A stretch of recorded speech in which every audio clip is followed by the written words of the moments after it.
नसरुल्ला से निकाह के बाद परेशान हुई अंजू।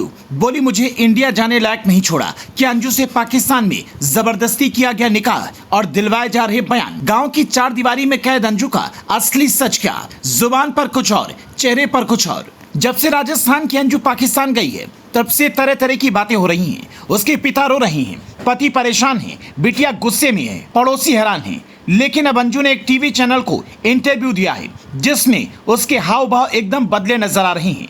वो कह तो रही थी कि पाकिस्तान में आजाद है, लेकिन चेहरा उसका साथ नहीं दे रहा था। अंजू परेशान दिख रही थी, लग रहा था जैसे वो पछता रही हो, कहां आकर फंस गई।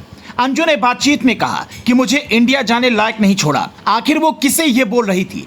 किसने उसे इंडिया जाने लायक नहीं छोड़ा? क्या वो नसरुल्ला की बात कर रही थी या फिर किसी तीसरे की एंट्री हुई है? जब अंजू से पूछा गया कि आप पर कोई दबाव है तो उसने कहा, कोई दबाव नहीं है, मैं पूरी आजादी से रह रही हूँ। सोशल मीडिया पर मेरे बारे में बहुत कुछ कहा जा रहा है, मैं इस पर एक्शन ले सकती हूँ। मैं अभी इंडिया की हूँ, मतलब ये नहीं है कि मैं कुछ नहीं कर सकती। मैं सबको बता दूंगी कि मैं क्या कर सकती हूँ। पति के बारे में जब अंजू से पूछा गया तो उसने कहा, देखो जी, मेरी निजी लाइफ है, मैं वो नहीं करना चाहती। फालतू में मेरे चिथड़े उड़ा दिए। मैं खुद इंडिपेंडेंट हूँ, मुझे क्या करना है क्या नहीं सब मैं देख रही हूँ। मैं पति को कुछ नहीं समझती। मैंने उनको बहुत टाइम से छोड़ रखा है। उनकी बातों से पता नहीं चल रहा कि उनको मेरे बारे में कुछ भी मालूम नहीं है। अंजू के इंटरव्यू और पिछले दिनों के घटनाक्रम को देखते हुए तीन बड़े सवाल हैं। पहला सवाल, अगर अंजू खुश है तो भारत में चल रही खबरों पर इतना परेशान क्यों? दूसरा सवाल, अंजू को पति से कोई मतलब नहीं था तो उससे क्यों कहती रही कि मैं वापस आ जाऊंगी? तीसरा सवाल, अंजू और नसरुल्ला आखिर तक शादी से इनकार करते रहे और छुपाना ही था तो वीडियो क्यों शूट करवाया?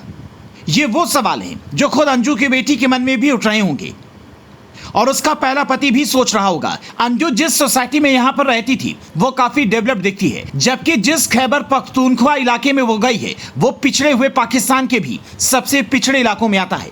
ऐसे में कितने दिन वहां पर टिक पाएगी? भारत में अंजू एक अच्छी प्राइवेट कंपनी में काम करती थी। उसने 2 साल पहले विदेश में नौकरी के लिए पासपोर्ट बनवाया था, लेकिन उसका इस्तेमाल आशिकी के लिए किया। अंजू की कहानी फिल्मी है, लेकिन सीमा हैदर से थोड़ी अलग है। वो 21 जुलाई को अपने 2 बच्चों और पति को छोड़कर भिवाड़ी से निकली थी। अंजू ने पति से कहा था कि वो जयपुर अपनी सहेली से मिलने जा रही है। वहीं अंजू जिस कंपनी में काम करती थी वहां पर उसने बताया कि वो बहन के पास गोवा जा रही है। इसके बाद अंजू भिवाड़ी से दिल्ली पहुंची, दिल्ली से अमृतसर और फिर वाघा बॉर्डर से पाकिस्तान पहुंच गई। इस दौरान अंजू अपने पति अरविंद से व्हाट्सएप पर बात करती रही। इसके बाद जब वो पाकिस्तान पहुंची तो उसने पति को पूछने पर कहा, मैं लाहौर में हूं, कुछ दिन में आ जाऊंगी। जब अंजू पाकिस्तान पहुंची तो उसे वहां पर खैबर पख्तूनख्वा के रहने वाले 29 साल के नसरुल्ला ने आकर रिसीव किया और उसके बाद निकाह किया और उसके बाद निकाह दावत सब हो गया।